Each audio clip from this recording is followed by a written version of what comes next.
Oi pessoal, tudo bem? Vamos continuar então com a teoria de Laplace, tá? Agora falando do teorema da convolução, tá? Eu tinha dito para vocês que eu ia falar na próxima aula do teorema da convolução, assim como eu farei, tá? E na outra, na seguinte, teorema da inversão. Mas vamos lá então. O que é o teorema da convolução de verdade, tá? Antes de falar propriamente do teorema da convolução, é necessário a gente falar, tá? Como ele surgiu, tá? Ou o que é que faz a gente pensar em teorema da convolução, tá? Primeiro, ele surge da necessidade de inversão de um produto de funções conhecidas. Como assim? Tá? Então vamos supor que um produto, você sabe muito bem o que é, né? E a gente fez todo o nosso problema, ou tenta resolver o problema, seja ele uma EDO ou uma EDP, e a gente cai num problema no espaço transformado, tá? Que a gente reconhece como um produto de duas funções. Tá? Eu digo produto de duas funções no sentido de que uma f e uma g, ambas funções de S, em que a gente saberia, entre aspas, inverter, tá? De uma maneira simples, tá? Porque seriam funções conhecidas, caso fosse só f ou só g. Tudo bem? Ou se fosse, obviamente, f mais g ou f menos g, né? No caso linear seria fácil. Mas como é um produto, né, a gente se pergunta, né, o que fazer nesse caso. Tá? E para inverter, obviamente, a gente teria que aplicar o operador inverso, tá? E é natural, bem natural, a gente se perguntar o que é isso. E é mais natural ainda pensar que isso pode ser que seja, tá, o produto das funções originais, ou seja, f de t vezes g de t. Tá? E eu estou aqui para dizer para vocês que não. Tudo bem? Não é isso, esqueçam isso e não façam isso de hoje para frente, tudo bem? Então, o que vai ser o teorema da convolução? O teorema da convolução, em outras palavras, né, é aquilo que vai te salvar nesse sentido, ou é aquele teorema que vai te ajudar a não esquecer mais o que deve fazer ou não errar mais nenhuma conta com relação a esse produto de funções no espaço transformado. Tudo bem?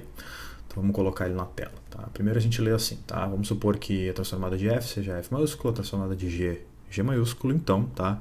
O teorema da convolução, tá? Vai ser dado, ou vai ser dito o seguinte, a transformada de f, aquele asterisco, tá? Quer dizer convolução. Então a transformada de f convolução com g é igual ao produto de f de s com g de s, ambas maiúsculas. Tudo bem? Tá? Ou de maneira análoga, dá para dizer do mesmo jeito, né? Convolução de f com g é igual a inversa, ou a transformada inversa de f maiúsculo com g maiúsculo, ou produto com g maiúsculo. Tudo bem? Tá? Onde, obviamente, em nenhum momento eu disse, tá? O que é de fato, né, a f convoluída com g, tá? Ou a convolução de f com g é dita e definida da seguinte forma, ou seja, uma integral que vai de 0 a t, tá? De f de t menos tal vezes g de tal, e nós estaremos integrando em tal. Tá? Repare que aqui a integral não vai de 0 a infinito, vai de 0 a t. Tudo bem? Então, vamos supor que eu chegue a um problema que eu reconheço f maiúscula e g maiúscula, eu vou saber que a sua inversa é a convolução. E a convolução é dada por essa última integral. Tudo bem? Então é assim que a gente faz, ou assim que a gente resolve os problemas, mas antes, né, e a aula de hoje é dedicada a entender de fato como comprovar ou como estudar essa convolução. Tá? Então eu gosto praticamente de escrever, tá, de uma maneira resumida esse teorema da seguinte forma. Tá? A gente define que a convolução é dada por aquela inversão, onde a convolução em si é a integral. Tá? Essa é uma maneira compacta de escrever esse teorema, tá? Ou seja, de escrever a mesma coisa. Tudo bem? Então vamos tentar demonstrar isso. Né? Como é que a gente faz para demonstrar isso? A gente tem que entender bem e demonstrar com todo cuidado essa parte. A primeira coisa que a gente vai entender ou vai tentar fazer é a partir da definição. Tá? Se eu tentar transformar f convolução com g, tá? Eu tenho que chegar no produto de f maiúsculo com g maiúsculo, ambas funções de s. Tá? Bom, vou partir da definição. Tá? A definição de transformar de Laplace é integral, né? E na menos st, integral de 0 a infinito, tá? Em dt de alguma função. Tá? Neste caso, a função que eu quero é como se, em outras palavras, né, transformar f convoluída com g, que por definição é aquela integral de 0 a t. Até coloquei numa cor diferente para que a gente entenda melhor o que está sendo feito aqui. Tranquilo? Então tá, agora a partir daí, né, a gente tem que fazer conta, em outras palavras. Não tem muito o que fazer para ver se a gente consegue demonstrar esse teorema. Tá? Só que isso aqui, só antes de mais nada, a gente não pode esquecer que é uma integral em tal, tá? E mais do que isso, ela é uma integral de 0 a t. Tá? Ela não é uma integração de 0 a infinito como a gente está acostumado na transformada de Laplace. Tudo bem? Então vamos abrir um pouquinho de espaço, vamos fazer o seguinte, vamos tentar entender qual é a relação de t com tal. Tá? Para que a gente entenda a relação de t com tal, a gente faz o seguinte, bom, eu sei que eu vou integrar de 0 a t, mas eu vou integrar em tal. Então vai existir um momento, tá, em que t é igual a tal. Tá? E na relação entre t e tal, esse momento é a identidade. Tá? Bom, vai ter um momento também em que t é maior do que tal, e vai ter um momento em que t é menor, que tal é menor do que t. Tá? Então, como eu estou integrando em tal e de 0 a t, eu estou integrando na região em que tal é menor do que t. Tá? Então, eu estou integrando ou estou estudando toda aquela integral, vem a ser uma integral nesta região achurada. Mais do que isso, é uma integral que parte de uma linha em zero vertical, ou seja, na direção de tal, e vai até o momento em que t é igual a tal. Em outras palavras, se a gente olhar ali nessas duas igualdades da linha, tá? É de 0 a t. Tá? Sempre em tal, mas de 0 a t. Isso é o que está dizendo a minha integral. Então, quando eu integro em qualquer lugar desta região, em todas as infinitas linhas, tá? Que representam uma integração de 0 a t em tal, tá? Eu estou integrando desta maneira. É isso que eu estou fazendo. Tudo bem? Porém, tá? Se eu reescrever esta mesma região, tá? E tentar definir, em outras palavras, uma integração que me resulte no mesmo resultado, tá? E obviamente, fazendo uma integração na mesma região, será que é possível? É isso que eu tenho que me perguntar. Bom, eu poderia integrar, ao invés de integrar em tal, integrar em t. Tudo bem? Porque se eu integrar em t, a única coisa que eu tenho que tomar cuidado é que eu vou integrar na direção de t, portanto na direção horizontal, e aí muito provavelmente eu vou estar fazendo uma integração que vá de tal até infinito. Ou melhor, de t, perdão, até infinito. Uma integração desta maneira. Tudo bem? Bom, dito isso, né, a gente pode tentar entender o que nós vamos fazer para demonstrar o teorema da convolução. A primeira coisa que a gente pode fazer aqui é tentar integrar em tal de 0 a infinito, tá? Porque afinal aqui agora tal vai ir de 0 a infinito, não tem problema nenhum, só vou ter que cuidar agora a região em t, né? E aí vou mudar a região em t, tá? Vou integrar agora em t, que é o que falta, tá?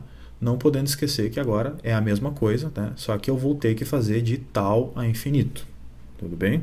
Não mais, né, de 0 a t, porque de 0 a t era em tal. Agora em t é de tal até infinito. Tudo bem? Bom, isso não é nenhum problema. Só que se eu for fazer isso, eu tenho que cuidar que para chegar em alguma conta plausível, eu vou ter que fazer uma mudança de variável. Tá? Então, a mudança de variável aqui natural, que eu vou fazer, tá? Que é a que vai fazer com que dê certo esse teorema, é u igual a t menos tal. Tá? Por que u igual a t menos tal? Bom, porque se eu fizer u igual a t menos tal, antes de qualquer coisa, eu vou ter que deu igual a dt. Tá? Isso já vou poder trocar lá no fim das contas. Mas fazer com que integrar em t e chamar u igual a t menos tal, eu posso me perguntar o que aconteceria, tá? Em tal e o que aconteceria em infinito, né? Quais seriam as minhas, né, expectativas.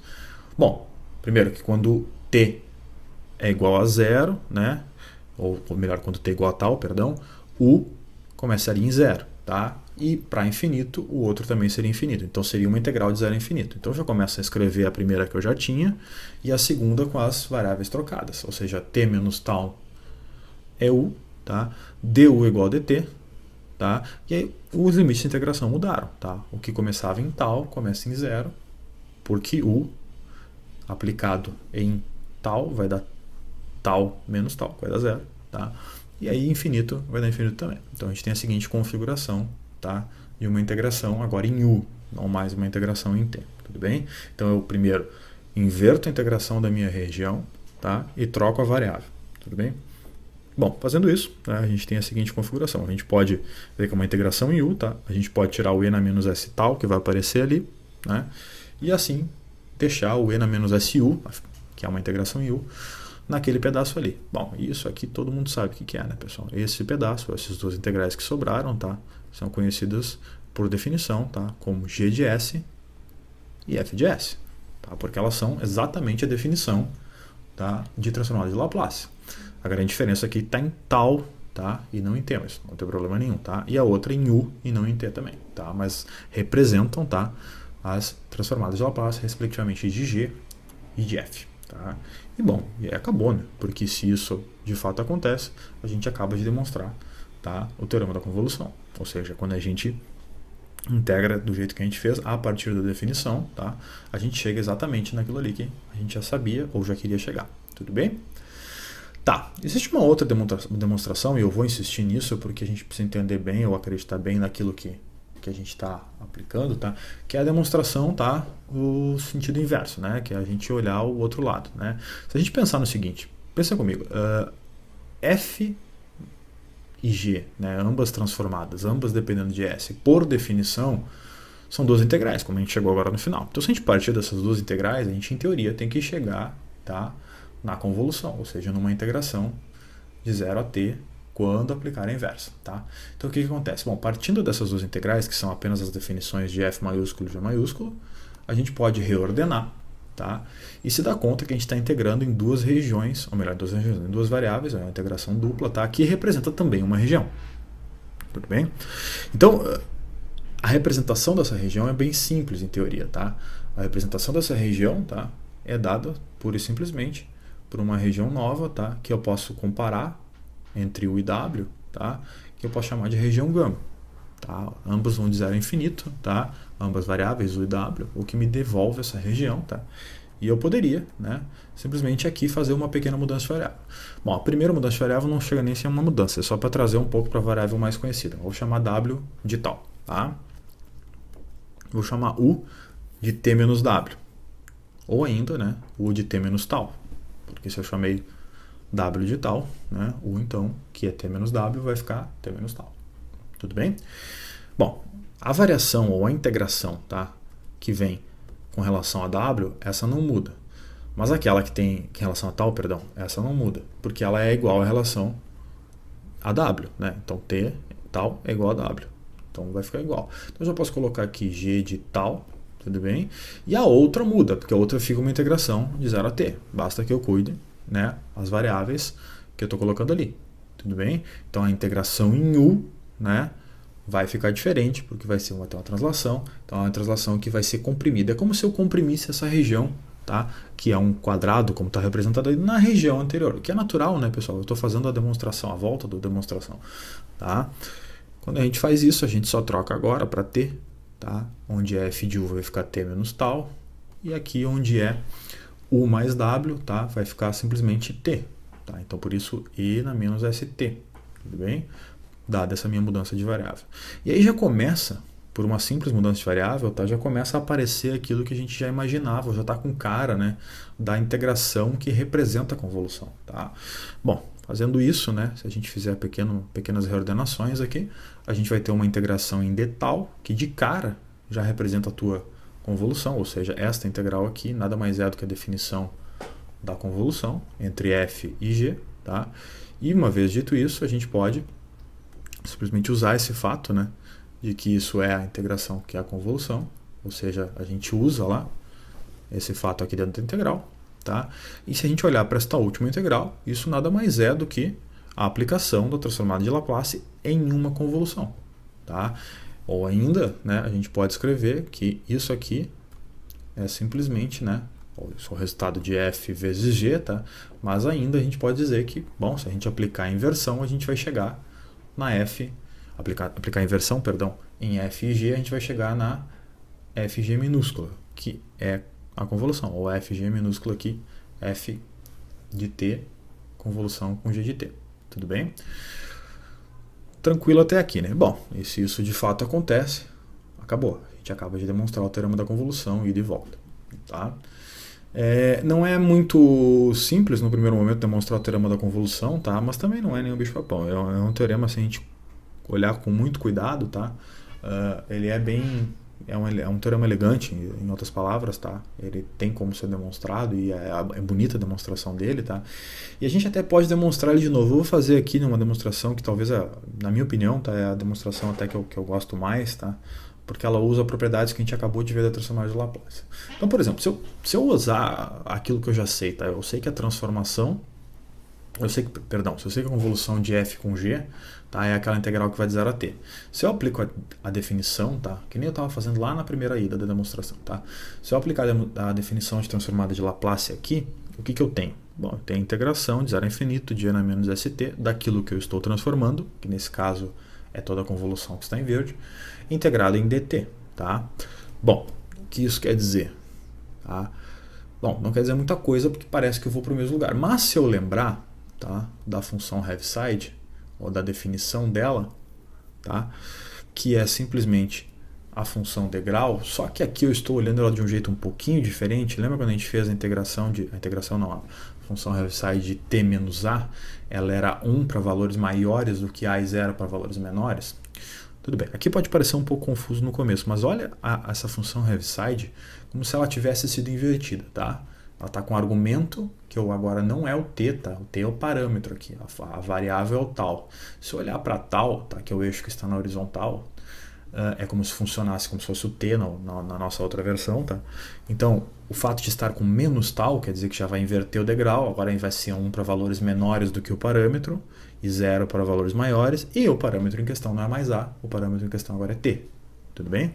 Bom, se eu fizer isso, eu chego nesse gráfico, tá? Que está representado aqui do lado direito, tá? E alguém vai se perguntar, tá, mas por que fazer isso, né? Ou qual é a ideia de fazer isso? Então vamos lá. Pensa comigo um pouquinho. Tá? Por mais que vocês já tenham entendido agora quem é a função Heaviside. Se eu tentar reescrever, tá? Essa minha aplicação, em outras palavras, essa minha definição aqui de transformada integral da convolução, tá? Da seguinte maneira.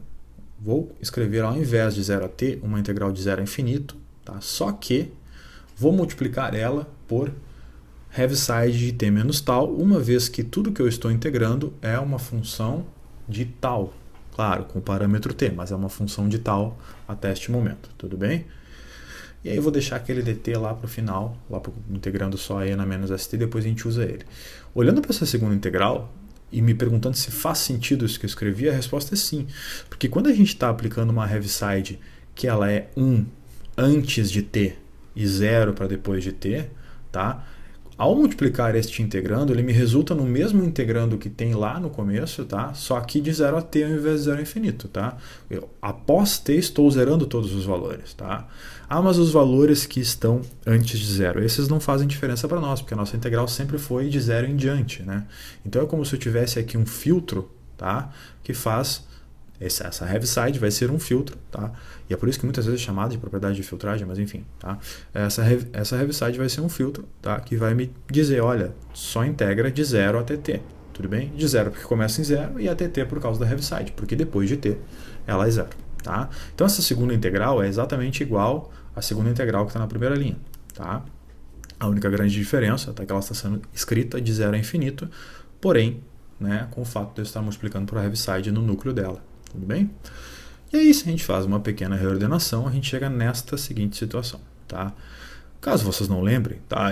Esta segunda integral aqui agora está um pouco mudada, porque envolve o e na menos st que não estava ali antes, tá? E integrando em t, tá? Essa integral nada mais é, tá? Do que a definição de uma propriedade que a gente já viu, tá? Então, a propriedade de transformada de Laplace de f de t menos o parâmetro a vezes Heaviside de t menos o parâmetro a é exatamente e na menos sa, ou as, tá? Vezes f de s. Onde aqui a gente está entendendo, tá? Que esta integral é simplesmente a aplicação disso e, portanto, isso tem que ser um resultado em s. Que resultado? Este resultado. Onde agora o parâmetro, ao invés de a, virou tal. Então, a gente tem e na menos tal vezes s, tá? Vezes f de s. Tudo bem? E esta expressão, que termina, em outras palavras aqui, e na menos tal f de s, é uma expressão no espaço transformado com tal sendo o parâmetro, que eu ainda devo integrar, né? Porque eu ainda tenho uma integral para fazer em d tal. E quando eu aplico isso, né, olhando para o começo, né, esquecendo por um momento aquele f maiúsculo de s, isto que está escrito aqui é exatamente a definição, né? Integral de 0 a infinito, de g de tal, d tal, e na menos tal s, é exatamente a definição de transformada. Só que no caso da transformada de g. Então isso aqui tem que ser o quê? Tem que ser exatamente a g de s. Então g de s vezes f de s. Em outras palavras, novamente, a gente parte da definição e chega aqui, a transformada da convolução de f com g é o produto das transformadas, ou seja, f vezes g, ou g vezes f, tanto faz, tá? Ambas funções de s.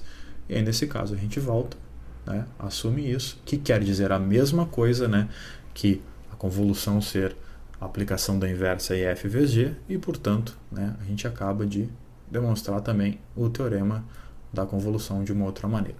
Na minha opinião, tá, a maneira mais bonita de transformar, ou de demonstrar, perdão, porque ela usa a propriedade que a gente acaba de estudar também, tá? Então vamos lá, vamos seguir, vamos fazer exemplo disso, tá? Essa aula aqui é um pouco mais teórica, mas eu deixei alguns exemplos também para o final. Vamos pensar no seguinte. Se eu quisesse inverter, tá? Tem uma situação lá, eu estou resolvendo uma equação diferencial parcial, ou ordinária, tanto faz, e eu estou querendo inverter, tá? Uma transformação integral, ou seja, funções em S, e eu chego na seguinte situação em que eu reconheço, melhor dizendo, tá?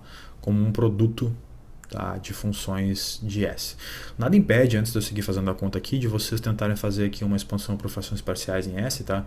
E chegar aqui numa soma dessas frações ao invés do produto, tá? Se você chegasse numa soma, talvez, não sei, tá? Teria que fazer essa conta, talvez chegassem em uma situação que desse aqui para inverter de uma maneira mais simples. O problema é que, né, eu sempre gosto de dizer que a dificuldade de um problema ela é intrínseca ao problema, né? Então, se você usa uma ferramenta para fazer de um jeito mais fácil, você acaba dificultando em outro, né?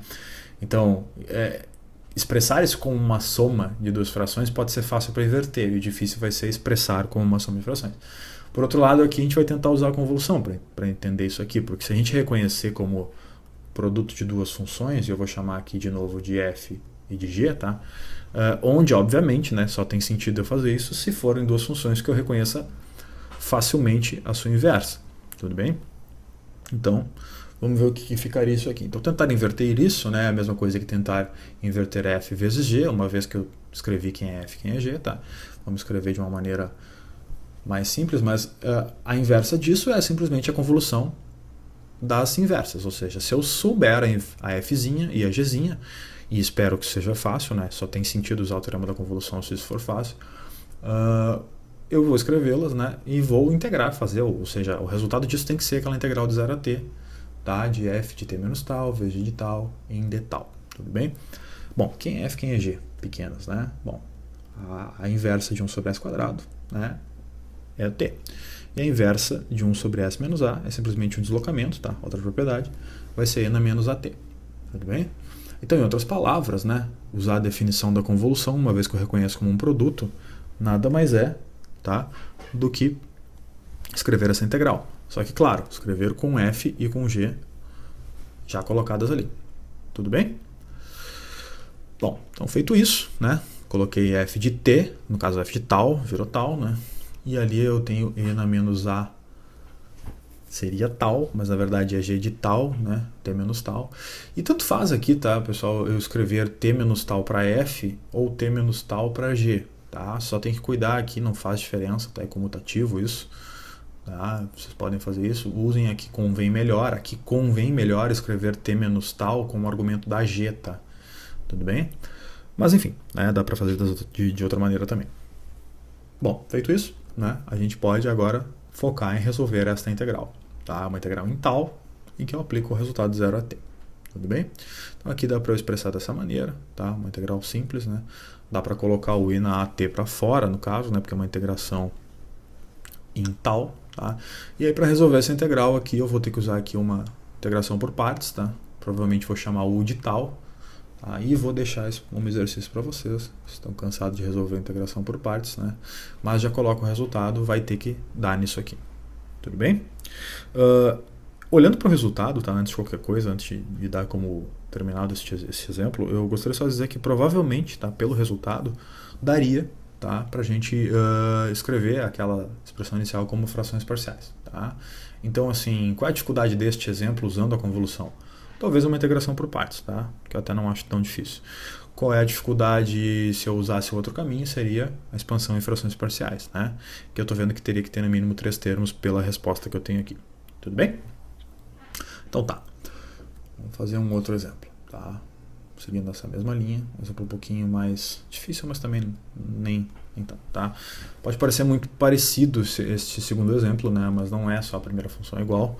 Mas o que eu posso dizer para vocês é que, de novo, a ideia é sempre a mesma, tá? Usar uma convolução, tá? Reconhecendo o produto de duas funções no espaço transformado, tá? Para que eu possa, enfim, resolver, tá, este problema. Tá? E aqui eu já começo a confessar para vocês que a expansão por frações parciais já começa a ficar um pouco complicada pela potência dos polinômios no denominador. Tá? Então aqui já começa a ficar maior. Então de repente aqui já começa a ficar mais evidente, em outras palavras, tá, o uso da convolução. Tá?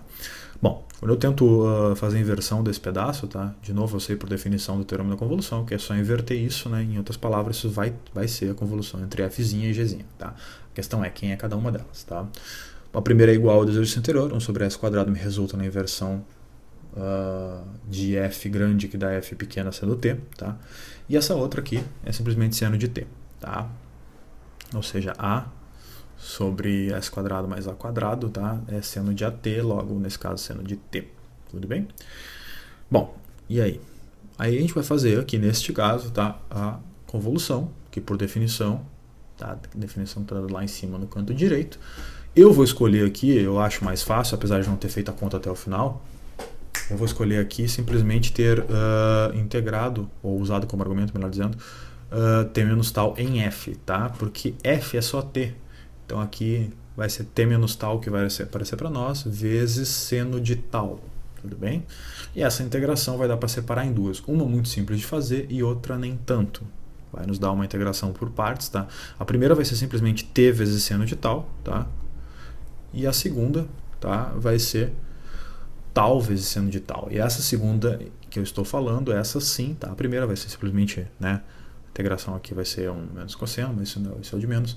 A segunda eu vou ter que usar uma integração por partes, tá? Provavelmente eu vou cair em um loop, vou ter que fazer 2 vezes, mas também não é o fim do mundo. Tá?